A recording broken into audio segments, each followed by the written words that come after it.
Hi guys, ito si Van Calapano, isa sa mga authorized dealer ng Healthwalk International Corporation na nagdi-distribute ng green barley. Pero ngayong araw na to, pag-uusapan natin yung green barley soap at yung variant niya na papaya extract. Isa ito sa mga organic soap na meron ng ating company and napakaganda ng epekto.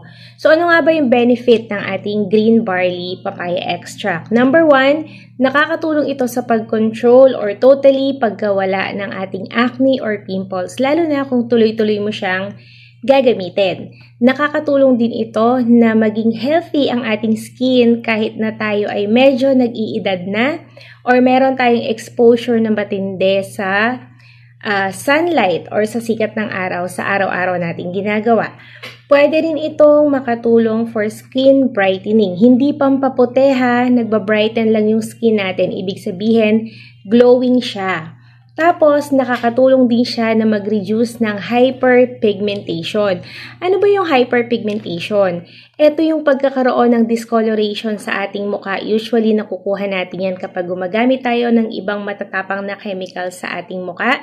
Nakakabawas din siya sa facial hair growth at nakakapag-generate ng magagandang cells sa ating mukha.